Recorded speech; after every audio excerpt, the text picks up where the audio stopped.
ಬೇಂದ್ರೆ ರಚನೆ ಮಾಡಿರ್ತಕ್ಕಂತಹ ಒಂದೇ ಒಂದೇ ಒಂದೇ ಒಂದೇ ಕರ್ನಾಟಕ ಒಂದೇ.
ಪುಷ್ಪ ನಮನ ಕಾರ್ಯಕ್ರಮವನ್ನು ಗಣ್ಯರು ನೆರವೇರಿಸಿಕೊಳ್ಳಬೇಕು.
ಸಲ್ಲಿಸಿರ್ತಕ್ಕಂತಹ ನಮ್ಮ ವಿಶ್ವವಿದ್ಯಾನಿಲಯದ ಎಲ್ಲ ಗಣ್ಯ ವ್ಯಕ್ತಿಗಳನ್ನ ಅಧಿಕಾರಿಗಳನ್ನ ಹೃತ್ಪೂರ್ವಕವಾಗಿ ನಾನು ಧನ್ಯವಾದಗಳನ್ನು ಸಲ್ಲಿಸ್ತೇನೆ. ಈಗ ನಾಡು ನುಡಿಯನ್ನ ಕುರಿತು ಕನ್ನಡ ರಾಜ್ಯೋತ್ಸವದ ಪ್ರಯುಕ್ತ ನಮ್ಮ ವಿಶ್ವವಿದ್ಯಾನಿಲಯದ ನಮ್ಮೆಲ್ಲರ ನೆಚ್ಚಿನ ಮಾನ್ಯ ಕುಲಸಚಿವರಾದಂತಹ ಪ್ರೊಫೆಸರ್ KLN ಮೂರ್ತಿ ಸರ್ ಅವರು ಈಗ ಮಾತಾಡಬೇಕಾಗಿ ಕೋರ್ತೇನೆ.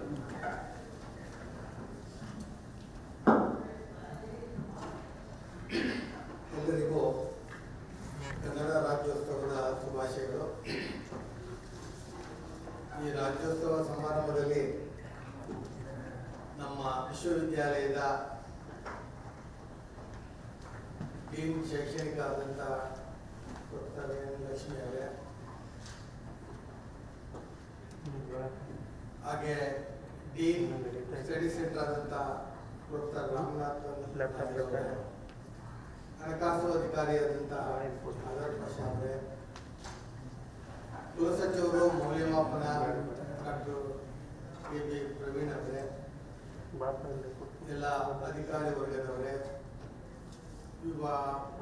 ಹಿಂದಿ ವಿಭಾಗದ ಮುಖ್ಯಸ್ಥರಾದಂಥ ಪ್ರಭು ಸೇನ್ ಅವರೇ, ಶಿವಕುಮಾರ್ ಅವರೇ, ಸಿದ್ದೇಗೌಡ್ರೆ, ಮಣಿ ಅವರೇ, ಹಾಗೆ ಎಲ್ಲ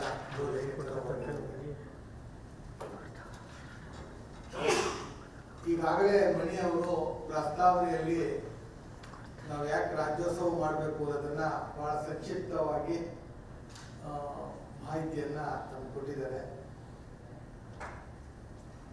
ಈ ರಾಜ್ಯೋತ್ಸವ ಅನ್ನೋದು ಈ ಕರ್ನಾಟಕ ಅನ್ನೋದು ಅಳಿದು ಹಂಚು ಹೋಗಿತ್ತು. ಮಹಾರಾಷ್ಟ್ರ ಭಾಗದಲ್ಲಿ ಸ್ವಲ್ಪ ಹೋಗಿತ್ತು, ಮುಂಬೈ ಕರ್ನಾಟಕ, ಹೈದರಾಬಾದ್ ಕರ್ನಾಟಕ, ಆಮೇಲೆ ಮದ್ರಾಸ್ ಕರ್ನಾಟಕ, ಮೈಸೂರು ಕರ್ನಾಟಕ, ಈ ರೀತಿ ಅರಿದು ಹಂಚು ಹೋಗಿದ್ದಂತ ಈ ನಾಡನ್ನ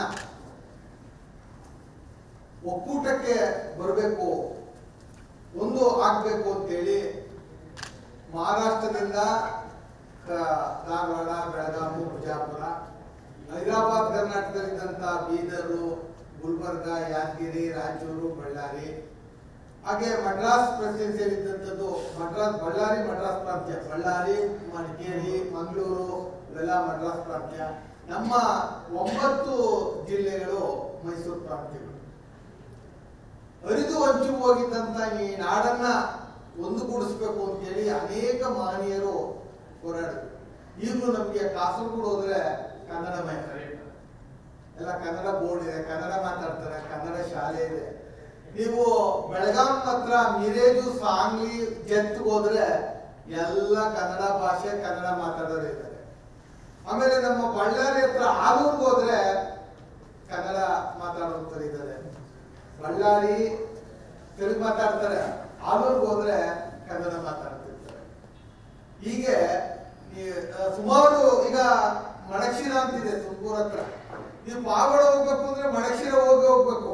ಆದ್ರೆ ಮಣಕ್ಷೀರ ಆಂಧ್ರ, ಪಾವಗಡ ಕರ್ನಾಟಕ. ಅಂದ್ರೆ ಈ ತರದ ಇನ್ನೂ ನಮಗೆ ಎಲ್ಲಿ ಆಲೂರು, ಕಾಸರಗೋಡು ಮತ್ತೆ ಮಿಡಿಗೇಶ, ಮಣಕ್ಷೀರ ಇವೆಲ್ಲವೂ ಇನ್ನೂ ನಮಗೆ ಕರ್ನಾಟಕಕ್ಕೆ ಸೇರಬೇಕು. ಆದ್ರೆ ಮಹಾರಾಷ್ಟ್ರದವರು ಮಹಾಜನ್ ವರದಿಯನ್ನ ಜಾರಿ ತರಬೇಕು, ಬೆಳಗಾಮನ್ನ ನಾವು ಮಹಾರಾಷ್ಟ್ರಕ್ಕೆ ಸೇರಿಸಬೇಕು ಅಂತೇಳಿ ಮರಾಠ ಪ್ರದೇಶ ಅಂತೇಳಿ ಈಗಲೂ ಅದು ಯಾವಾಗಲೂ ಬೆಂಕಿ ಉರಿತಾ ಇರ್ತದೆ ಬೆಳಗಾವಿಯಲ್ಲಿ. ಆದ್ರೆ ಇನ್ನೂ ಅರಿದು ಹಂಚಿ ಹೋಗಿದ್ದಂತ ನಮ್ಮ ನಾಡನ್ನ ಒಟ್ಟುಗೂಡಿಸ್ಬೇಕು. ಅನೇಕ ಕವಿಗಳು ನೋಡಿ, 5 ಹಾಡು ಕೇಳಿರಿ, ಈ ಕನ್ನಡವನ್ನ ಕುರಿತಾದಂತ ಒಬ್ಬೊಬ್ಬ ಕವಿಗಳು ಒಂದೊಂದು ರೀತಿ ತಮ್ಮ ಕಲ್ಪನೆಯನ್ನ, ಅಭಿಪ್ರಾಯವನ್ನ, ತಮ್ಮ ಆತ್ಮವಿಶ್ವಾಸವನ್ನ ವ್ಯಕ್ತಪಡಿಸಿರೋದು ನೋಡಿದ್ರೆ ಆ 5 ಪದ್ಯಗಳಲ್ಲಿ, ಹಾಡುಗಳಲ್ಲಿ ನಮಗೆ ಈ ಕನ್ನಡ ನಾಡು ಏನು ಅನ್ನೋದನ್ನ ಗೋಚರಿಸ್ತದೆ. ಹಾಗಾಗಿ ನಾವು ಇದನ್ನ ಬರೇ ಈ ತಿಂಗಳಿಗೆ ಅಷ್ಟೇ ಇದು ಕನ್ನಡ ಆಗ್ಬಾರ್ದು. ಯಾವತ್ತು ಕನ್ನಡ ಅನ್ನೋದು ನಮ್ಮ ಮನೆಯ ಮಾತು, ನಮ್ಮ ಮನೆಯ ದೇವರು. ಕನ್ನಡ ರಾಜೇಶ್ವರಿ ಅಂತ ಹೇಳಿದ್ರೆ ನಮ್ಮ ಮನೆಯ ದೇವರು ಅಂದ್ಕೊಂಡು ನಾವು ಇದು ಬರೇ ನವೆಂಬರ್ 1 ತಿಂಗಳಲ್ಲಿ ನಾವು ಆರ್ಭಟ ಮಾಡಿಬಿಟ್ಟು ಕನ್ನಡ ಎಲ್ಲ ಅಂತಂದ್ರೆ ಖಂಡಿತ ಕನ್ನಡ ಆಗಲ್ಲ. ಕನ್ನಡಕ್ಕೆ ಪ್ರಾಶಸ್ತ್ಯವನ್ನು ನಾವು ಕೊಡಬೇಕು. ಈಗ ತಮಿಳುನಾಡಲ್ಲಿ ಕೊಡುವಂಥದ್ದು, ಮಹಾರಾಷ್ಟ್ರದಲ್ಲಿ ಕೊಡುವಂಥದ್ದು ಭಾಷೆಗೆ ನಮ್ಮ ಕನ್ನಡ ಭಾಷೆಗಿಲ್ಲ. ಯಾರಾದ್ರೂ ಒಬ್ರು ತಮಿಳಿಯನ್ಸ್ ಬಂದ್ರೆ ನಾವು ತಮಿಳಲ್ಲಿ ಮಾತಾಡೋಕೆ ಪ್ರಯತ್ನ ಮಾಡ್ತೀವಿ. ಆದ್ರೆ ನೀವು ತಮಿಳಿಗೆ ಹೋಗಿ ಕನ್ನಡ ಗೊತ್ತಿದ್ರು ಕನ್ನಡ ಮಾತಾಡಲ್ಲ. ಇದು ನಾನು ತಾರತಮ್ಯತೆ ಅಂತಿಲ್ಲ, ಅಂದ್ರೆ ಭಾಷಾಭಿಮಾನ. ನಮ್ಗೆ ಎಷ್ಟಿದೆ ಭಾಷಾಭಿಮಾನ? ಯಾರಾದ್ರೂ ತೆಲುಗು ಮಾತಾಡಿದ್ರೆ ನಾವು ತೆಲುಗು ಬರಲ್ಲ ಅಂದ್ರೆ ಸ್ವಲ್ಪ ತಪ್ಪೋ ರೈಟೋ ಏನೋ ಕನ್ನಡ ಮಾತಾಡಿ ತೆಲುಗಲ್ಲಿ ಮಾತಾಡಿ ಅವ್ರಿಗೆ ಹೇಳಕ್ ಹೋಗ್ತೀವಿ ನಾವು. ಆದ್ರೆ ಆ ಜನ ಅವ್ರ ಭಾಷೆ ಮೇಲೆ ಅಭಿಮಾನ ಇದೆ. ಇವತ್ತು ಕೇಳಕ್ ಹೋದ್ರೆ ಎಲ್ಲ ಧರ್ಮದವರು ಮಲಯಾಳ ಮಾತಾಡ್ತಾರೆ, ಎಲ್ಲ ಧರ್ಮ. ಮುಸ್ಲಿಂ ಧರ್ಮದವರು ಉರ್ದು ಮಾತಾಡಿದ್ದು ಬಹಳ ಕಮ್ಮಿ, ಅಲ್ಲಿ ಮಲಯಾಳమే ಮಾತಾಡ್ತಾರೆ. ಇದು ತಮಿಳುನಾಡು ಹೋದ್ರೆ ಮುಸ್ಲಿಮ್ಸ್ ಬಹಳ ಜನ ತಮಿಳೇ ಮಾತಾಡ್ತಾರೆ. ಅದು ನೀವು ನಮ್ಮ ಭಾಷೆಗಳನ್ನ ಧರ್ಮ ತರ ನೋಡಿದಾಗ ಭಾಷೆ ಮೇಲೆ ಅಭಿಮಾನ ಇದು ಯಾವುದೇ ಧರ್ಮಕ್ಕೆ ಅಥವಾ ಯಾವುದೇ ಕೋಮಕ್ಕೆ ಆಗಿದ್ದಲ್ಲ. ಇದು ಎಲ್ಲರ ಪ್ರೀತಿ ಪಾತ್ರವಾದಂತ ಒಂದು ಧರ್ಮ ಆಗ್ಬೇಕು, ಜಾತ್ಯತೀತ ಧರ್ಮ ಆಗ್ಬೇಕು, ಎಲ್ಲ ಧರ್ಮರು ಪ್ರೀತಿಸುವಂತ ಧರ್ಮ. ನೋಡಿ ಇವತ್ತು ಫಾರಿನವ್ರು ಬಂದ್ರೆ ನಮ್ಮ ಕನ್ನಡ ನಾಡಿನಿರುವಂತ ಸೀರೆ ಉಡ್ತಾರೆ, ಕುಂಕುಮ ಇಡ್ತಾರೆ, ಹೂವು ಇಡ್ತಾರೆ. ಫಾರಿನರು ನೀವು ಐಹೊಳೆ ಬಾದಾಮಿ ಪಟ್ಟದಕಲ್ಲು ಹಳೆಬೀಡು ಬೇಲೂರು ಕಡೆ ಹೋಗಿ ನೋಡಿ, ನೀವು ಅವರು ಆ ಸ್ಯಾರಿ ಉಟ್ಕೊಂಡಿರ್ತಾರೆ, ನೋಡ್ಬೇಕು ಯಾವಾಗ ಬಿದ್ದೋಗುತ್ತೋ ಅನ್ನೋ ರೀತಿಯಲ್ಲಿ ಉಟ್ಕೊಂಡಿರ್ತಾರೆ. ಯಾಕಂದ್ರೆ ಅಭ್ಯಾಸ ಇಲ್ವಲ್ಲ ಅದು, ಆ ರೀತಿ ಉಟ್ಕೊಂಡಿರ್ತಾರೆ. ಮತ್ತೆ ಅವ್ರು ಹೂವು ಇಡೋದು, ಅವ್ರು ಬಟ್ಟೆ ಇಡೋದು ನೋಡ್ತಾ ಹೋದ್ರೆ ಅಂದ್ರೆ ನಮ್ಮ ಕನ್ನಡ ಸಂಸ್ಕೃತಿ ಹೇಗಿದೆ, ನಮ್ಮ ಸಂಸ್ಕೃತಿಯನ್ನು ಹೇಗೆ ಬಿಂಬಿಸ್ತಾರೆ. ಇವತ್ತಿಡೀ ಈ ರಾಜ್ಯದಲ್ಲಿ ಸಿಗುವಂತ ಕಲೆ, ವಾಸ್ತುಶಿಲ್ಪ, ಸಂಸ್ಕೃತಿ, ಭಾಷೆ ಎಲ್ಲೂ ನಿಮಗೆ ಅಷ್ಟೊಂದಿಲ್ಲ. ಅಂತ ಒಂದು ಅಂತ ರಾಜ್ಯದಲ್ಲಿ ನಾವು ಇದ್ದೀವಿ. ಅದಕ್ಕೆ ನಾವು ನಮ್ಮ ಭಾಷೆಯನ್ನ ಬೆಳೆಸೋಣ, ನಮ್ಮ ಭಾಷೆಗೆ ಆತ್ಮೀಯತೆ ತೋರಿಸೋಣ, ನಮ್ಮ ಭಾಷೆಯನ್ನ ಧಾರ್ಮಿಕವಾಗಿ ಬೆಳೆಸೋಣ ಅಂತ ಹೇಳ್ತಾ, ಮುಂದೆ ಇನ್ನ ಪ್ರೋಗ್ರಾಮ್ ಇದೆ. ಇದು ಸುದೀರ್ಘವಾಗಿ ಮಾತಾಡುವಂಥದ್ದು, ಅತಿಥಿ ಗಣ್ಯರನ್ನ ಕರೆಸಿ ಒಂದು ಅರ್ಧ ದಿನ ನಮ್ಮ ಘಟಿಕೋತ್ಸವದಲ್ಲೋ ಅಥವಾ ಕಾವೇರಿ ಬಂದಲ್ಲಿ ಉಜ್ವಲವಾಗಿ ಎಲ್ಲರೂ ಕುಡಿದು ಕುಪ್ಪಳಿಸುವಂತ ರೀತಿಯಲ್ಲಿ ಈ ನಮ್ಮ ಹಬ್ಬವನ್ನು ಆಚರಿಸೋಣ ಅಂತ ಹೇಳ್ತಾ ನನಗೆ ಮಾತಾಡಕ್ಕೆ ಅವಕಾಶ ಕೊಟ್ಟಂತ ಎಲ್ಲರಿಗೂ ನಮಸ್ಕಾರ. ಕರ್ನಾಟಕ ಕಾವೇರಿಯಿಂದ ಗೋದಾವರಿವರೆಗೂ ಪಸರಿಸಿದಂತಹ ನಾಡು ನಮ್ಮ ನಾಡು.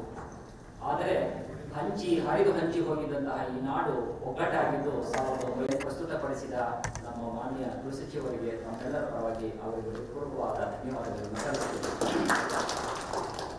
ಈಗ ಕಾರ್ಯಕ್ರಮದ ಕೊನೆಯ ಭಾಗ ಬಹಳ ಮುಖ್ಯವಾದಂತಹ ಭಾಗ. ಯಾಕಂತಂದ್ರೆ ವಂದನಾರ್ಪಣೆ.